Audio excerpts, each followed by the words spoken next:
News கவே பார்த்துக்கிட்டு இருக்க வருங்கால கோடீஸ்வரர்கள் அனைவருக்கும் வணக்கம். இந்த வீடியோவில் விக்ரம் சோலார் ஐபிஓ பற்றி பார்க்க போகிறோம். ஏன் இந்த கம்பெனி நம்ம இன்னைக்கு சூஸ் பண்ணி பேசுகிறோம் அப்படின்னா, ஐபிஓ ஆல்ரெடி ஓப்பன் ஆயிருச்சு. 21ஆம் தேதி வரைக்கும் இந்த ஐபிஓ இருக்குது.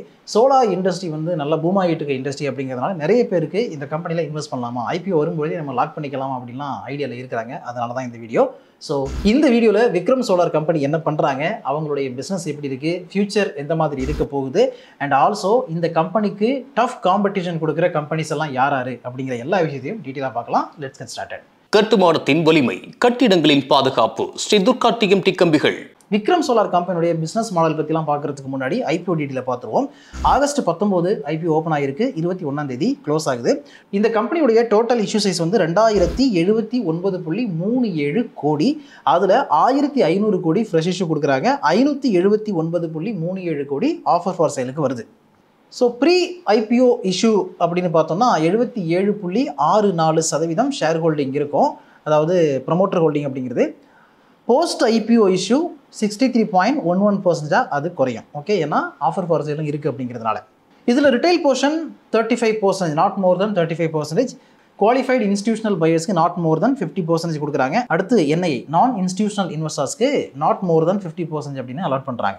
இதில் நம்மள மாதிரியான ரிட்டைல் இன்வெஸ்டர்ஸ் வந்து மினிமம் 1 லாட் வாங்கலாம், மேக்ஸிமம் 13 லாட் வாங்கலாம். 1 லாட் வாங்குறீங்கன்னா 45 ஷேர் வாங்குவீங்க. அதுக்காக 14,940 இன்வெஸ்ட் பண்ண வேண்டியிருக்கும். மேக்ஸிமம் 13 லாட் வாங்குறீங்கன்னா 585 ஷேர் வாங்குவீங்க.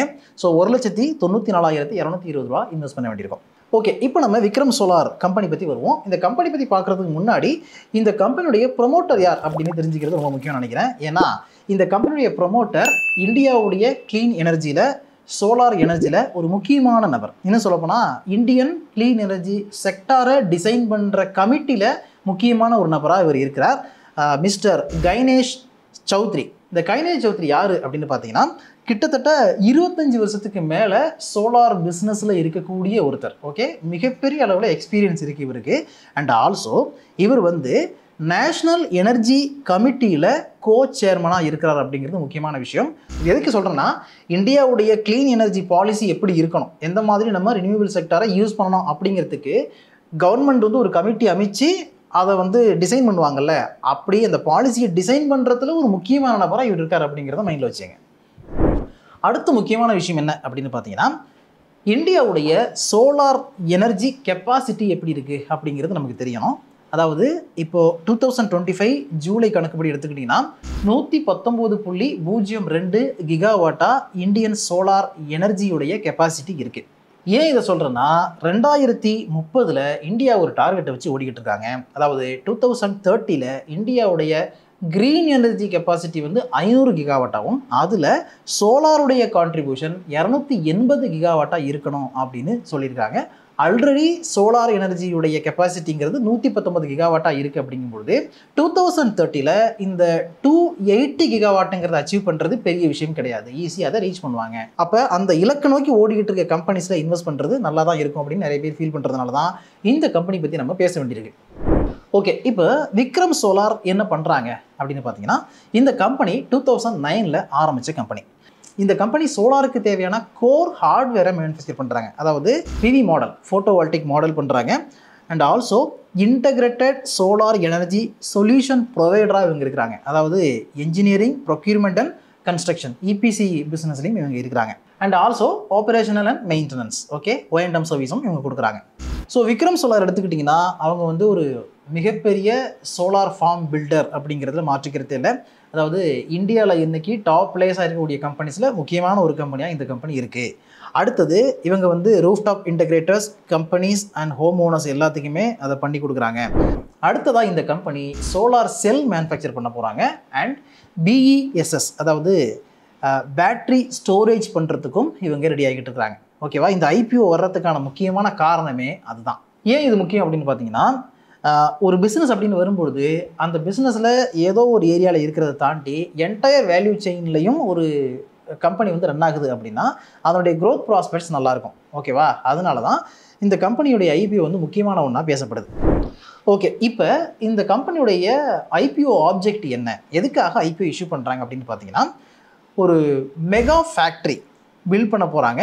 3000 மெகாவாட் சோலார் செல் மேனுஃபேக்சர் பண்ணுறதுக்காக. And also 3000 megawatt module manufacturing இன் தமிழ்நாடு. தமிழ்நாட்டில் உரகடத்தில் ஆல்ரெடி பிளான்ட் இருக்குது, அதனுடைய எக்ஸ்பேன்ஷன் பிளான் போய்கிட்டு இருக்கு. ஸோ இதுக்காக 769.73 கோடியை இன்வெஸ்ட் பண்ண போகிறாங்க. அதுக்கு இவங்களுக்கு ஃபண்ட் ரைஸ் பண்ணணும் அப்படிங்கிற தேவை இருக்குது. அதுக்காக இந்த ஐபிஓ அவங்க யூஸ் பண்ணிக்கிறாங்க. அடுத்தது பார்த்தீங்கன்னா டபுள் மாடல் கெப்பாசிட்டி. ஸோ மெயினாக இவங்களுடைய பிளான்ட்டு கொல்கட்டா அண்ட் உரகடத்தில் இருக்குது, சென்னையில் இருக்குது. ஸோ இது ரெண்டுமே எக்ஸ்பேண்ட் பண்ண போகிறாங்க, புது ஃபேக்ட்ரியும் கட்ட போகிறாங்க. ஸோ அடுத்து ஒரு 595.21 கோடியை இந்த சோலார் மாடியூல் பிளான்ட்டை எக்ஸ்பேண்ட் பண்ணுறதுக்காக யூஸ் பண்ணுறாங்க. அது 6000 மெகாவாட்டாக இருக்க போகுது. அப்புறம் மீதி இருக்கிற சில்லற காசு ஒரு 10-15 கோடி இல்லை 30-40 கோடி என்ன பண்ணுவாங்கன்னு பார்த்தீங்கன்னா ஜென்ரல் கார்பரேட் பர்பஸ்க்கு யூஸ் பண்ண போகிறோம் அப்படின்னு கொடுத்துருக்காங்க. ஸோ இதில் முக்கியமாக நம்ம கவனிக்க வேண்டிய விஷயம் என்னென்னா, பொதுவாக நிறைய ஐபிஓ வரும்பொழுது நிறைய கம்பெனிஸ் என்ன பண்ணுவாங்க, அவங்களுடைய எக்ஸிஸ்டிங் டெட்டை சரி கட்டுறதுக்காக, கடன் அடைக்கிறதுக்காக ஐபிஓ வரும் அப்படின்னு சொல்லுவாங்க. ஆனால் இந்த கம்பெனி அதை சொல்லலை, எக்ஸ்பேன்ஷன் பிளானுக்காக தான் ஐபிஓ வரும் அப்படிங்கிறத தெளிவாக கொடுத்துருக்காங்க. ஓகே, இப்போ இந்த கம்பெனியுடைய மெட்ரிக்ஸ் எப்படி இருக்குது அண்ட் ஆல்சோ இந்த கம்பெனியுடைய காம்படிட்டர்ஸுடைய மெட்ரிக்ஸ் எப்படி இருக்குது அப்படிங்கிறத பார்ப்போம். இப்போ விக்ரம் சோலார் எடுத்துக்கிட்டிங்கன்னா இதோட ஆப்ரேட்டிங் ரெவன்யூ வந்து 3423 கோடி. இதே ஃபீல்டில் இருக்கக்கூடிய கம்பெனிஸ் எடுத்துக்கிட்டிங்கன்னா வாரிஸ் எனர்ஜி இருக்கிறாங்க, ப்ரீமியர் எனர்ஜிஸ் இருக்கிறாங்க, அதுக்கப்புறம் ரெப்சால் எனர்ஜி இருக்கிறாங்க. இப்போது வாரி எனர்ஜியுடைய ஆப்ரேட்டிங் ரெவன்யூங்கிறது 14,445 கோடி. அதுக்கப்புறம் வந்து ப்ரீமியர் எனர்ஜி, இது எல்லாமே கொஞ்சம் பெரிய கம்பெனி தான். வெப்சால் மட்டும்தான் 575 கோடி அப்படின்னு கொடுத்துருக்காங்க. எபிட்டா மார்ஜின் பார்த்தீங்கன்னா விக்ரம் சோலாருக்கு 14.37 ஆகிருக்கு. 14.37 அப்படிங்கிற எபிட்டா மார்ஜின் வந்து ரொம்ப புவர் அப்படின்னு சொல்ல முடியாது, ஆவரேஜுக்கு கொஞ்சம் மேலே அப்படின்னு சொல்லலாம். ஆனால் வாரி எனர்ஜி 21க்கு மேலே இருக்குது, ப்ரீமியர் 28க்கு மேலே இருக்குது, வெப்சால் வந்து 44க்கு மேலே இருக்குது. எக்ஸலண்ட்டாக இருக்குது. ப்ராஃபிட் எடுத்துக்கிட்டிங்கன்னா விக்ரம் சோலார் 140 கோடி, வாரி 1928, ப்ரீமியர் 937 கோடி, அந்த மாதிரி போகுது. ஆர்ஓசி இது ரொம்ப முக்கியம்.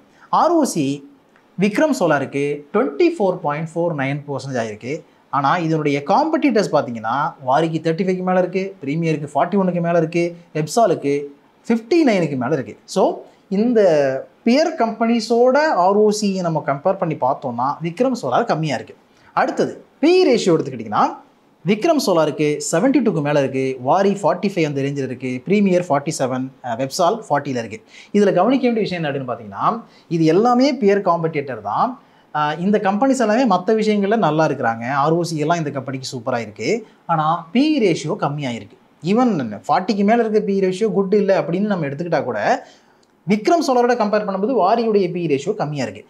ஸோ இப்போ விக்ரம் சோலாருக்கு 72.2 அப்படிங்கிற அளவுக்கு பிஇ ரேஷியோ இருக்கிறதுக்கான காரணம் என்ன அப்படின்னா இது வந்து ஃபியூச்சர் இண்டஸ்ட்ரி, நாளைக்கு இந்த பிஸ்னஸ் எப்படி வளரப்போகுது அப்படின்னு இன்வெஸ்டர்ஸ் பார்க்குறாங்க. அதனால பிஇ ரேஷியோ ஹையாக இருக்குது. 72 ரூபா கொடுத்து கூட வாங்குறதுக்கு நான் ரெடியாக இருக்கிறேன் அப்படிங்கிற மாதிரி ஒவ்வொருத்தரும் திங்க் பண்ணுறதுனால இதுக்கு வந்து அதிக வேல்யூவேஷன் இருக்குது, ஓவர் வேல்யூடாக இருக்குது அப்படிங்கிறத நீங்கள் மைண்டில் வச்சுக்கோங்க.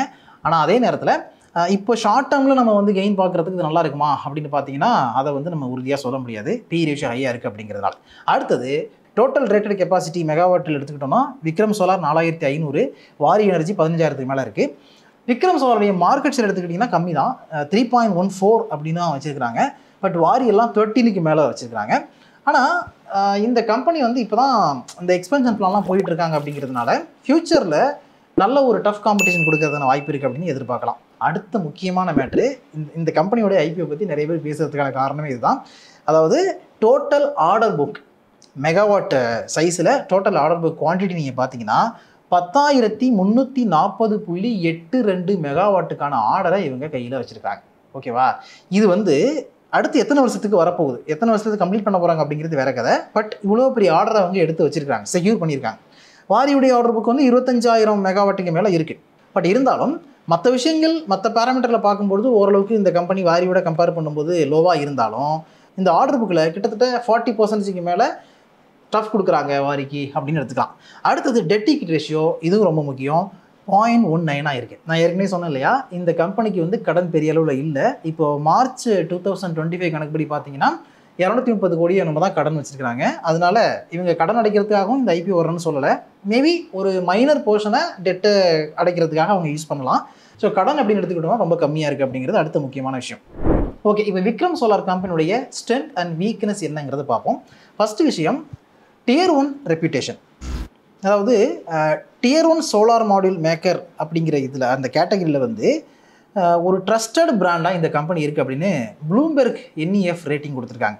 அடுத்தது ஆர்டர் சொன்னல, அதுதான் நிறைய பெண்டிங் ஆர்டர் இவங்களுக்கு இருக்குது. 10,340 மெகாவாட்டுக்கு மேலே இவங்களுக்கு பெண்டிங் ஆர்டர் இருக்குது. இது ஸ்டடியான ஃபியூச்சர் பிஸ்னஸ் இருக்குங்கிறத இண்டிகேட் பண்ணுது. அடுத்தது efficient work force. Revenue per employee வந்து 1.3 crore இருக்குன்னு கொடுத்துருக்குறாங்க. இது ஒரு சூப்பரான ஆப்ரேஷனல் டிசிப்ளினை காமிக்குதுன்னு அனலிஸ்ட்லாம் சொல்கிறாங்க. அடுத்த முக்கியமான பாயிண்ட் என்னென்னா, இவங்க பேனல் தயாரிக்கிறோட நிறுத்தலை, மற்ற என்னவெல்லாம் பண்ண முடியுமோ அதை வந்து பண்ணுறதுக்கு மூவ் ஆகுறாங்க. அதாவது சோலார் செல் மேக்கிங் போகிறாங்க, பேட்டரி ஸ்டோரேஜுக்கு போகிறாங்க. இது எல்லாமே இந்த கம்பெனியுடைய எக்ஸ்ட்ரா க்ரோத்துக்கு சப்போர்ட் பண்ணோம். ஓகே, நாங்கள் இதை மட்டும் பண்ணலை, எல்லாத்தையுமே பண்ணி கொடுக்குறோம். எப்படி நீங்கள் வந்து சரவணா ஸ்டோர் போனீங்கன்னா உள்ளே போயிட்டு வெளில வரும்போது வீட்டுக்கு தேவையான முந்திரி பருப்பு வரைக்கும் வாங்கிட்டு வரீங்களோ, அதே மாதிரி எல்லாத்தையுமே இதில் பண்ணுறதுக்கு ரெடி பண்ணிகிட்டு இருக்காங்க. அடுத்து லாஜிஸ்டிக்ஸ் அடிப்படையில் பார்த்தீங்கன்னா, இவங்களுடைய பிளான்ட் எல்லாமே போர்ட்டுக்கு பக்கத்தில் இருக்குது அப்படிங்கிறதுனால ஈஸியாக எக்ஸ்போர்ட் பண்ணுவாங்கிறது ஒரு ஸ்ட்ரென்த்துன்னு வச்சுக்கலாம். அடுத்து என்னவெல்லாம் ரிஸ்க் இருக்குது அப்படின்னு பார்த்தீங்கன்னா, இந்த கம்பெனி இப்போதைக்கு ஒரு மினிமமான கிளைண்ட் பேஸ் தான் வச்சுருக்காங்க. அதாவது 5 மேஜர் கிளைண்ட்ஸ் தான் இவங்களுக்கு இருக்கிறாங்க. அந்த 5 மேஜர் கிளைண்ட்ஸ் மூலமாக 77% ரெவென்யூ வருது. ஸோ அந்த கிளைண்ட் வந்து ஆர்டர் வேண்டாம் அப்படின்னு சொல்கிறாங்கன்னா அது ரிஸ்க் ஆகும் அப்படிங்கிறது ஒன்று. ஆனால் இவங்க அடுத்தடுத்து சில பிஸ்னஸ் ஆஃபர்லாம் கொடுத்து நிறைய கிளைண்ட்டை பிடிச்சாங்க அப்படின்னா அதை சரி பண்ணலாம். அடுத்த முக்கியமான விஷயம் இம்போர்ட் டிபெண்டன்ட். அதாவது இந்த கம்பெனிக்கு தேவையான கீ மெட்டீரியல்ஸ், ரா மெட்டீரியலாக இருக்கலாம், சோலார் பேனல் தயாரிக்கிறதுக்கான ரா மெட்டீரியல் எல்லாமே மோஸ்ட்லி சீனா கிட்டேருந்து வாங்குறாங்க. ஸோ 80.7% இவங்களுடைய கீ மெட்டீரியல் சீனா மட்டும் இல்லை, மற்ற நெய்பரிங் கண்ட்ரிஸ் கிட்டேருந்து வாங்குறாங்க. ஸோ அதில் ஏதாவது பிரச்சனை வருது, ஒரு கண்ட்ரிக்கும் இன்னொரு கண்ட்ரிக்கும் ட்ரேட் பாலிசி டிஃபர் ஆகுது அப்படிங்கும்போது பிரச்சனை இல்லாமல் இல்லை, அது வந்து இந்த கம்பெனிக்கு ரிஸ்க் ஆகும். அடுத்த முக்கியமான விஷயம், இந்த கம்பெனி 39 கண்ட்ரீஸ்க்கு எக்ஸ்போர்ட் பண்ணிக்கிட்டு இருக்கிறாங்க. நிறைய பிக் பிளேயர்ஸ்க்கெல்லாம் எக்ஸ்போர்ட் பண்ணுறாங்க. பட் அதில் நடந்த பெரிய பிரச்சனை என்ன அப்படின்னு பார்த்தீங்கன்னா, 2024 இவங்களுடைய எக்ஸ்போர்ட் ரெவன்யூங்கிறது 61.6% இருந்திருக்கு. அதாவது டோட்டல் பிஸ்னஸில் எக்ஸ்போர்ட் மூலமாக வந்த பிஸ்னஸ் வந்து 61.6%. ஆனால் 2025 அது 1% குறைஞ்சி போச்சு. எக்ஸ்போர்ட் மார்க்கெட் வந்து கம்ப்ளீட்டாக டவுன். அது ஒரு பெரிய ரிஸ்க் இந்த கம்பெனிக்கு. அடுத்தது ரீசெண்ட் டைமில் இந்த கம்பெனி மேலே நிறைய கேஸ் ஃபைல் ஆகிருக்கு. ஸோ விக்ரம் சோலார் டிஸ்பியூட் அப்படின்னு போட்டிங்கன்னா கூகுளில் உங்களுக்கு நிறைய ஆர்டிக்கல்லாம் கிடைக்கும், அதை நீங்கள் படித்து பாருங்கள். ஆக்சுவலாக அது வந்து கம்பெனியுடைய பேரை கெடுக்கிற மாதிரி சில விஷயங்கள் நடந்திருக்கு. அதாவது 148.52 கோடி டியூட்டிஸ், அதுக்கப்புறம் 84.39 கோடி டிலேடு பேமெண்ட் அப்படின்னு சொல்லிட்டு ரீசெண்டாக வந்த பிரச்சனை. ஓகே, இதை வந்து முக்கியமாக ஹைலைட் பண்ணக்கூடிய ஒரு இஷ்யூவாக இருக்குது. இதை தாண்டி இதே மாதிரி சிமிலர் பிரச்சனை நடந்திருக்கு அப்படிங்கிறது நம்ம பார்க்குறோம். ஸோ அதையும் நம்ம கவனத்தில் வச்சுக்க வேண்டியிருக்கு. அடுத்த ஒரு முக்கியமான ரிஸ்க் என்னென்னு பார்த்தீங்கன்னா, இவங்களுக்கு பெரிய லெவல் ஆர்டர் புக் இருக்குது. ஆனால் இவங்களுடைய கெப்பாசிட்டி யூட்டிலைசேஷன் எப்படி இருக்குதுன்னு பார்த்தீங்கன்னா அது ரொம்ப கம்மியாக இருக்குது. அவங்களுடைய பிளான்ட்டை 40 to 50% தான் யூஸ் பண்ணுறாங்க. பேலன்ஸ் எல்லாமே அப்படியே இருக்குது, யூஸ் பண்ணாமல் இருக்குது அப்படிங்கிறது ஒன்று. ஆக்சுவலாக ஒரு பிஸ்னஸ் வந்து சக்ஸஸ்ஃபுல்லாக ரன் ஆகிறது இது ரொம்ப முக்கியம். ஒரு ஃபேக்ட்ரி இருக்குது, அதில் ஏதோ ஒரு பொருளை வந்து மேனுஃபேக்சர் பண்ணுறாங்க அப்படின்னா அந்த ஃபேக்ட்ரியில் இருக்கக்கூடிய எல்லா யூனிட்டையும் அவங்க யூஸ் பண்ணுறாங்களா இல்லை 90% யூஸ் பண்ணுறாங்களா அப்படிங்கிறது ரொம்ப முக்கியம். ஸோ இந்த கம்பெனியை பொறுத்த வரைக்கும் 40 to 50% தான் கெப்பாசிட்டி யூட்டிலைசேஷன் இருக்குது அப்படிங்கிறது ஒரு மைனஸ். அடுத்து இந்த கம்பெனியுடைய பியர் காம்படிட்டர் எல்லாமே இவங்களுக்கு டஃப் காம்படிஷன் கொடுக்குறாங்க. ஸோ அந்த கம்பெனி கூடலாம் போட்டி போடணுன்னா அட்வான்ஸ் டெக்னாலஜி என்ன இருக்குது, அவங்கெல்லாம் என்ன பண்ணுறாங்க அப்படிங்கிறத பார்த்து ஓடிக்கிட்டே இருக்கணும். ஆக்சுவலாக இது எல்லா கம்பெனியும் இருக்கக்கூடிய ரிஸ்க் தான், இருந்தாலும் இந்த மாதிரி இண்டஸ்ட்ரியில் இது ரொம்ப முக்கியமான ஒன்று. அடுத்த ரிஸ்க் என்ன அப்படின்னு பார்த்தீங்கன்னா ட்ரம்ப். ஆக்சுவலாக வந்து அமெரிக்காவில் விஎஸ்கே எனர்ஜிங்கிற ஒரு கம்பெனி கூட சேர்ந்து கொலராடோ பிரைட்டன் அப்படிங்கிற இடத்துல ஒரு பிளான்ட்டை செட் பண்ணுறது இவங்க பிளான் பண்ணாங்க. வெர்டிக்கலி இன்டகிரேட்டட் சோலார் மேனுஃபேக்சரிங் ஃபெசிலிட்டியை அங்கே அமைக்கிறதுக்கு இவங்க பிளான் பண்ணாங்க. அதுக்காக $1.5 பில்லியன் ரெண்டு கம்பெனியும் சேர்ந்து இன்வெஸ்ட் பண்ணுறாங்க. ஸோ இப்போ வந்து ட்ரம்ப் அவருடைய பாலிசியை டைட்டன் பண்ணுறதுனால இதுலேயும் இஷ்யூ வர்றதுக்கான சான்சஸ் இருக்குது. ஓகே, ஃபைனல் மேட்ரு என்ன அப்படின்னா, இந்த கம்பெனியுடைய ஐபிஓ ப்ரைஸ் பேண்ட் வந்து 315 ரூபாயிலேருந்து 332 ரூபா அப்படின்னு கொடுத்துருக்குறாங்க. கிரே மார்க்கெட் ப்ரீமியம் 54 ரூபா ரேஞ்சில் இருந்துச்சு. பட் ஐபிஓ ஓப்பன் ஆனதுக்கு பிறகு பார்த்தீங்கன்னா அது 48 ரூபா அப்படின்னு குறைஞ்சிருச்சு. அதனால எக்ஸ்பெக்டட் லிஸ்டிங் ப்ரைஸ் பார்த்தீங்கன்னா 380 ரூபா ரேஞ்சில் இருக்கும் அப்படின்னு எதிர்பார்க்குறாங்க. இன்னொரு விஷயம் இதில் முக்கியமாக கவனிக்க வேண்டியதுன்னு பார்த்தீங்கன்னா, நான் இன்ஸ்டிடியூஷனல் இன்வெஸ்டர்ஸ் வந்து அதிகமாக இன்வெஸ்ட் பண்ணியிருக்கிறாங்க, சப்ஸ்கிரைப் பண்ண ட்ரை பண்ணியிருக்கிறாங்க. பட் இன்ஸ்டிடியூஷனல் இன்வெஸ்டர்ஸ் இதில் பெருசாக இன்ட்ரெஸ்ட் காட்டலை. ரிட்டைல் இன்வெஸ்டர்ஸ் ஓரளவுக்கு இன்ட்ரெஸ்ட் காமிச்சிருக்காங்க அப்படிங்கிறது தெரியுது. ஸோ ஓவராலாக நம்ம எடுத்துக்கிட்டோம் அப்படின்னா இந்த விக்ரம் சோலாரை பொறுத்த வரைக்கும் இந்த கம்பெனியுடைய ஆர்டர் புக் நல்லா இருக்குது, கம்பெனியுடைய ப்ராஃபிட்டபிலிட்டி வந்து ஆவரேஜாக இருக்குது, இந்த கம்பெனிக்கு க்ரோத் ப்ராஸ்பெக்ட்ஸ் நிறைய இருக்குது. ஆனால் அது இருந்தாலும் இப்போதைக்கு நிறைய ரிஸ்கெல்லாம் இருக்குது. மிகப்பெரிய அளவில் எக்ஸ்போர்ட் பிஸ்னஸ் அடி வாங்கியிருக்கு. ஸோ இந்தியாவில் இவங்க வந்து ஒரு டஃப் காம்படிஷன் கொடுத்தாங்க அப்படின்னா அடுத்த ஒரு 2-3 வருஷத்துக்கு இந்த கம்பெனி இவங்களுடைய ரெவென்யூ அண்ட் ப்ராஃபிட்டை நல்லபடியாக மெயின்டைன் பண்ண முடியும். அதுக்கப்புறம் இவங்களுடைய எக்ஸ்போர்ட் பிஸ்னஸ் நல்லா க்ரோ ஆகுதுன்னா ஒரு பெரிய ஆப்பர்ச்சுனிட்டி இருக்குது அப்படின்னு சொல்லலாம். அதனால் இந்த டைமில் இந்த ஐபிஓ அப்படின்னு எடுத்துக்கிட்டிங்கன்னா ரெண்டுமே மிக்ஸ்டாக தான் இருக்குது அப்படின்னு தான் சொல்ல முடியுது. அடுத்த மிகப்பெரிய ப்ளஸ் பாயிண்ட் இந்த கம்பெனிக்கு என்னென்னா இதனுடைய டெட் ஈக்விட்டி ரேஷியோ ரொம்ப கம்மியாக இருக்குது. கடன் இல்லாத ஒரு கம்பெனி. அண்ட் இந்த கம்பெனி இப்போ ஐபிஓ வர்றதுக்கான முக்கியமான காரணமே அவங்களுடைய பிளான்ட்டை எக்ஸ்பேண்ட் பண்ணுறதுக்கும் புதுசாக இன்வெஸ்ட்மெண்ட் பண்ணி அடுத்த கட்டத்துக்கு மூவ் ஆகிறது தான் இவங்க ஐபிஓ வர்றாங்க. ஸோ அது வந்து நல்ல விஷயம். ஓகே, இதோட இந்த வீடியோ நான் மைண்டப் பண்ணிக்கிறேன். இதில் சொன்ன விஷயங்கள் எல்லாமே எஜுகேஷனல் பர்பஸுக்காகவும் இன்ஃபர்மேட்டிவ் பர்பஸுக்காக மட்டும்தான், சஜஷனோ அட்வைஸோ கொடுத்தா இல்லை. அதனால் இந்த ஐபிஓவில் நீங்கள் பார்ட்டிசிபேட் பண்ண நினச்சிங்கன்னா உங்களுக்கு நல்லா தெரிஞ்ச ஒரு செபி ரிஜிஸ்டர்ட் அட்வைசரை கேட்டுக்கிட்டு நீங்களும் ஓன் ரிசர்ச் பண்ணிட்டு அதுக்கப்புறம் இன்வெஸ்ட் பண்ணுங்கள். ஓகேவா? அண்ட் இந்த வீடியோ கீழே நீங்கள் இந்த ஐபிஓவுக்கு எவ்வளோ மார்க் கொடுக்குறீங்க, இன்வெஸ்ட் பண்ணுவீங்களா மாட்டீங்களா அப்படிங்கிறதையும் கமெண்ட்ஸில் சொல்லுங்கள். ஓகே, அடுத்து ஒரு நல்ல வீடியோ மீட் பண்ணுவோம். அது வரைக்கும் உங்களை நீங்கள் பத்திரமா பார்த்துங்க. Thank you so much. இந்த வீடியோ உங்களுக்கு பிடிச்சிருந்தா லைக் பண்ணுங்க, ஷேர் பண்ணுங்க, கமெண்ட் பண்ணுங்க. மறக்காம பெல் பட்டனை கிளிக் பண்ணிட்டு சப்ஸ்கிரைப் பண்ணிடுங்க.